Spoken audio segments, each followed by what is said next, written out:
Hey dude, this is Jaden Storm mentioning Team Shadow Dragon. This is going to be a meta discussion video because it's been long overdue since I've done one of these, and the meta has changed a lot since the last time I did it, so I thought I would go ahead and just jump right into this. I'm going to bring the screen down here because I have kind of a collage down here to kind of give you an idea.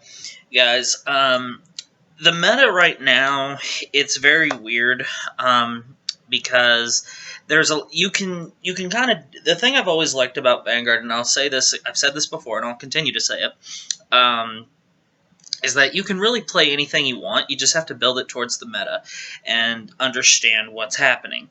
There's really not a wrong deck to play. There's not really a deck that is the number one option. It's kind of open to you. And the meta right now is pretty wide open, I feel. And so I'm just going to kind of briefly go through all of this, and I'm going to cover, why the deck's good, why some matchup problems it may have, if I can think of an obvious one. But now there might be a couple of decks that aren't in here. I'll try to mention those as well.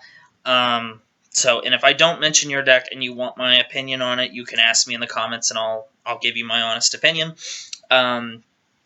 So first off, I'm going to start with my main clan, which is Kagerou. Kagerou is still very wide open and can be very deadly in the meta. Simply because the cross is still good, with the further support that we got for the ace, with the ace and fighters collection. That works out very well for this deck. I still have yet to get any aces because I couldn't get any while saving up for nationals, but the cross is still good. And you're gonna obviously pair that with the gray, so pretty much your overlord decks, they're still very, very, very, very good. I've recently posted a Blade Master control deck for you guys, so you can go check that out, and it's been doing very well against this meta. Kagerou decks are always going to be live in the meta because they screw with just formation, consistency, and that every deck needs that to an extent. So Kagerou is always going to be up there, guys. So there really isn't much else to say about this with the G units and the units that we have. Kagerou is always going to be relevant. Let's see. Next, I guess we'll go to Messiah. Messiah is relevant because this deck pushes huge numbers, it gets crits easy, and it pushes advantage. Just these two cards right here, they are both so powerful. Unfortunately, this... well, let me go back here, because I wanted to do something. You can build Kagerou decks. It kind of is dealer's choice, because with Kagerou, you can go as high rarity as you want, or you can go as basic rarity as you want to save on money. And Blade Master is only like a $5 to $6 card right now, and he is only a double rare from G1. You can build a pretty good Kagerou deck just with him, just because of his stride ability. I even did a budget Kagerou deck a long time ago with him, if you want to scroll through my videos and find it. But Kagerou is kind of all over the map. You can build the cross probably for about $215, somewhere in there. Maybe even cheaper if you go for the cheap ends from the Fighters collection. I like the originals myself, and you don't get SP overlords. But the cross is obviously the front runner. The Blade Master variant, that's just my personal preference. You can also try Vague and Dauntless things. I have a couple of those decks in the works that I'm going to share with you guys when I get them done. But and then for Messiah, unfortunately is one of the more expensive decks out there right now, because Amnesty Messiah is still about $60 a piece. And the deck really needs at least 3 of him to function properly, in my opinion. I have 4 myself because I wanted 4, but you need at least 3. And then as for the other grade 3 that you pair with Alter Ego, it's kind of dealer's choice. I'm going to finally get around to doing my Messiah deck profile for you guys pretty quick so you can see mine. But Messiah is definitely one of the higher up decks. Definitely. I guess the next one I'll talk about, because if I leave this to the end, all you Shadow Paladin fanboys are going to bitch. Shadow Paladin right now is I used to be a fan of Shadow Paladin, and as of recently, I've kind of drifted away from it for the simple fact being that ever since Abyss came out, more people have bandwagoned Shadow Paladin than any other clan in the game, including Kagerou. I am sick and tired of Shadow Paladin people or players that are exclusives that continuously say, "Oh, we don't get anything." I better never hear another Shadow Paladin player ever say that, or I'm going to slap them with a fish. Because with Abyss, and now you guys have access to Diablo, and Claret Sword and Aura Geyser, and you're fixing to get Aura Geyser the Damned, Shadow Paladin is relevant. It's going to be top tier for a while. They're going to be everywhere. Shadow Paladin fanboys, they came out of nowhere, and we have to deal with them. Personally, I still love Shadow Paladin. I just kind of stepped aside for a little bit because I was kind of mad that everyone flocked to him in loads. Me personally, the reason Diablo's not here is I don't own any Diablo yet, and to be honest, I don't know if I am going to get any. For the simple fact being, Diablo, in my honest opinion, he rewards bad play because you can essentially steal games simply because of happenstance, and I don't like cards like Diablo or the Maelstrom Crit Trigger combined with Glory. I don't like cards that take away the ability for your opponent to react. I'm okay with Glory skills, I'm okay with Silent Tom skills, but I am not okay with things, even if they're situational and have a cost, I am not okay with them basically saying, okay, either do this or you can't do anything. I'm not a fan of cards like that. The only exception is Transcore, because Transcore's cost to negate his ability is nothing. And the only time he really got good was if you paired him with Tetra. So, to be real honest, I haven't done Shadow Paladin, even though I have a playset of Abyss and Blaster Dark. But I'm going to get around to doing it eventually because I have another form of the deck that I want to play that isn't the standard that people are running right now, where they're basically just dick riding Diablo. But Shadow Paladin is still very high in the meta, and that's just the facts. Sorry guys, let me get this text message out of here, so it'll quit.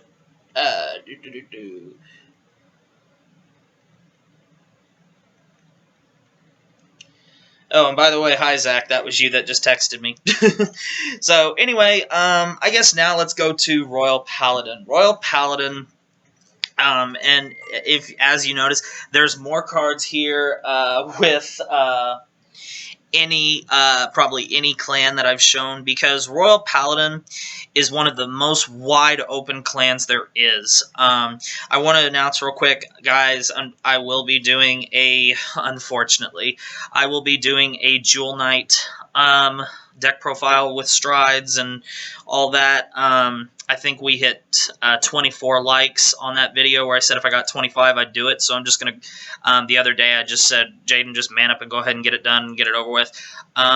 Because I can't deny, even though I'm still not the biggest fan of Jewel Knights, and I never will be, I mean, I do not like them compared to all the other Royal Paladin things out there. They can be good right now simply because of the rush. But you're still going to see Sing Saver variants, and that's because restanding Vanguards are just, they're the best breed of Vanguards because you get multiple attacks and multiple twin drives out of it.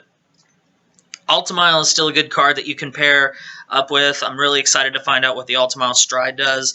MLB can still be good. And Royal Paladin has access to some really stupid strides. Like, the first one, you got is, what is his name again? Samuel, that gives your opponent a damage before you attack. And Saint Blow. Saint Blow is one of the most ridiculous G units there is in existence. I think I'm going to do a video of maybe my top 5 most ridiculous G units as of right now through set 3.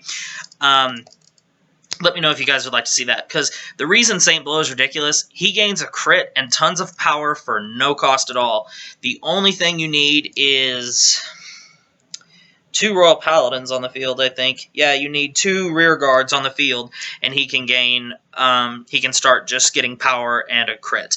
No counterblast, no soul blast, no discard from the hand, not losing any drive checks. It's literally just, you know, Persona G, flip, blast, whatever the fuck you people want to call it. But he is literally so broke because the second you're at, your opponent is at 3 damage, he's an instant threat. So Saint Blow, that's why I'm really excited to find out what the Ultimile Stride does, because that will be fun to hear. Next, we'll go to Gear Chronicle. Now, you know, a lot of people might be asking, you know, if I'm going to continue Gear Chronicle, because there's been a lot of people at my locals that have said, hey, we haven't seen you do anything with Gear Chronicle in a while, you know, and even a couple of you guys have asked me, you know, where's Gear Chronicle? It's not the fact that I don't like Gear Chronicle, it's just, I just get bored with it real quick, because Gear Chronicle, there isn't really a right or wrong way to play it. I mean, all right, let me rephrase that. There's really only one way to play it, and that's literally just get to Chrono Jet, and if you ride anything else, you're going to be at a major disadvantage. And the reason, and they're correcting that, because in the next set, they're getting a card that lets you switch into Chrono Jet, which makes it even better.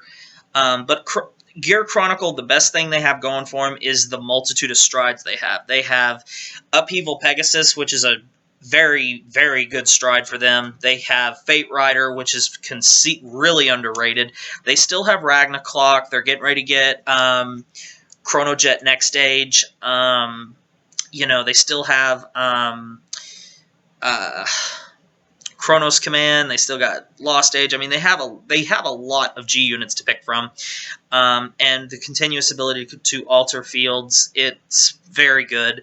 So Gear Chronicle is still good. I don't know if I will be continuing with them, but I probably will if I had to guess. But you know, Gear Chronicle is still very good in the meta. It's still considered anti-meta, and that's probably where it'll always be.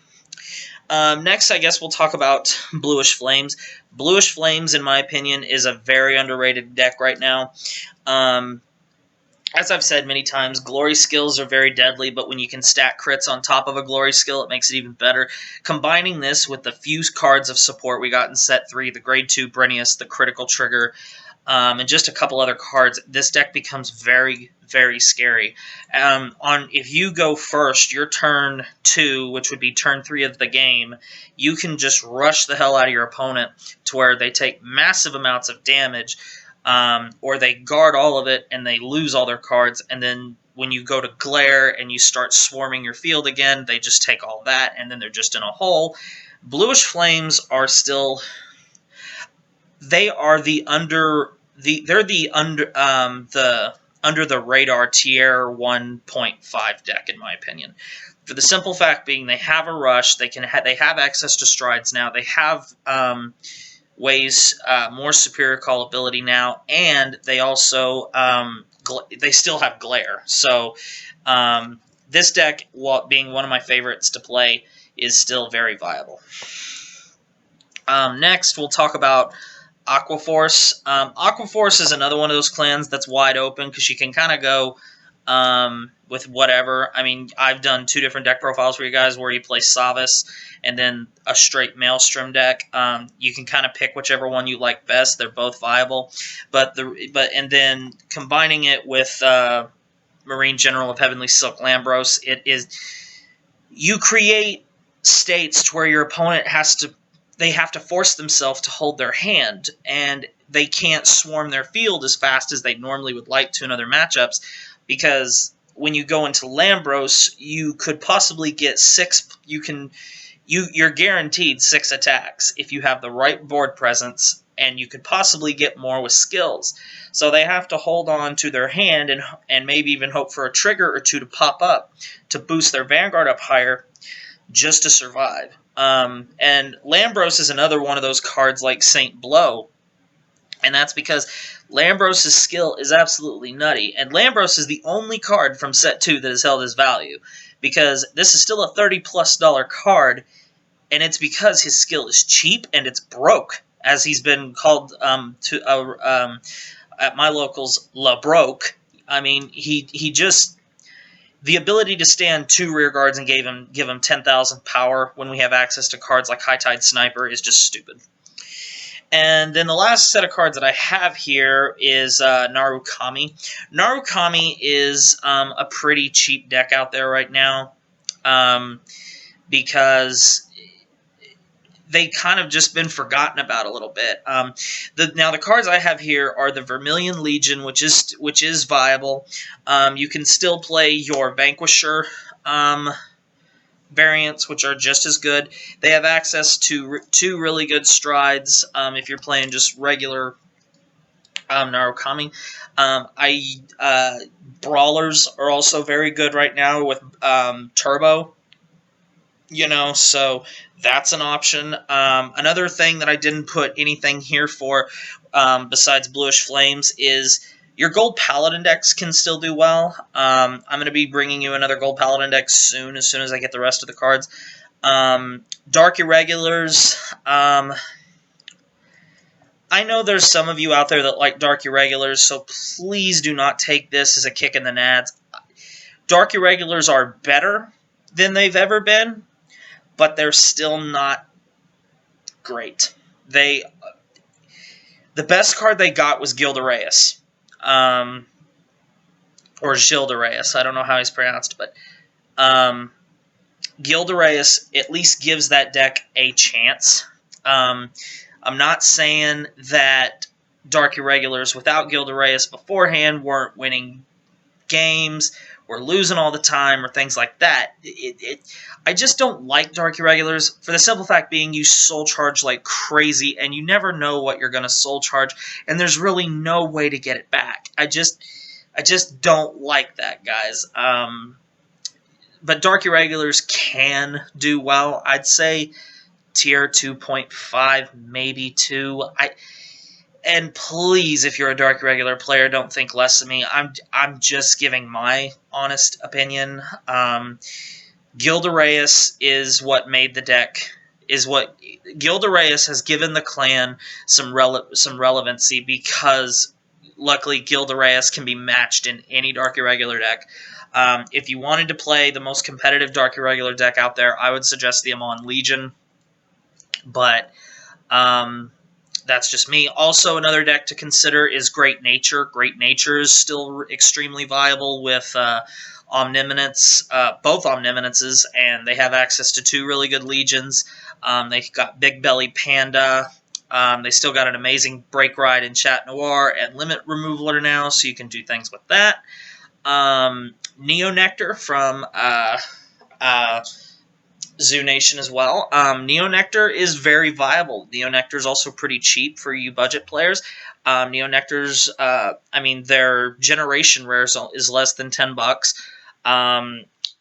Jingle's Dragon is stupid. Being able to have access to cards like Sour Slicer is really good. Also, for those of you who weren't able to attend a World Championship qualifier or anything like that, Maiden of Flower Screen is reprinted in set 4 as a common, so it will be available to everyone now, which I'm very happy that Bushiroad is doing that. I wish they'd do that with the Royal Paladin Grade 3 Searcher, but we won't start that up. But Neo Nectar is still viable. Great Nature. Mega Colony soon will become viable. Right now they're kind of a fun deck. The only person I've ever come across that actually plays that deck to the point where Wright is my teammate Sam, and with Set Force support, Mega Colony gets TR 1.5 status, in my opinion. Possibly 1. I'm trying to think if there's anything else I've left out. Shadow Paladin Witches, they can still be, you can still have fun with those. It's pretty, it's pretty wide open, guys. It's kind of whatever. Starvader variants other than Messiah can still be viable with Zodiac, and things like that. It's you can kind of go whatever direction you want. You just have to find a formula that works for you. I also would encourage you, because I was having a discussion with a good friend of mine the other day about deck ideas and construction. The number one thing that I implore all of you to do is try things that don't sound like they work. Try things that are weird. Try things that are unique. Because that's how you find the fun stuff. I mean, I know it's not too weird, but I found a way to make Blade Master work for me, and I have other weird deck ideas I've been just kind of screwing around with. I mean, get creative, have some fun, you know. That's what you're supposed to have fun. So think of some cool deck ideas. Angel Feather is going to get more popular once set 4 gets here. Genesis is going to pick back up. You know, so anyway, guys, that's just that's kind of the meta right now. The meta is pretty wide open at the moment. The meta right now has been focusing on building board presence around certain. Every deck has like its board that it has to have in order to get its win. So just kind of study the decks and try and figure out what its strengths, what its weaknesses are, how you can shut its effects off, and how you can make it harder for the player. So I hope you enjoyed this video, guys. I didn't want to make it too long. I wanted to keep it around 20-ish minutes, and it's only at 21:30 right now. So I'm gonna try and get it off right here.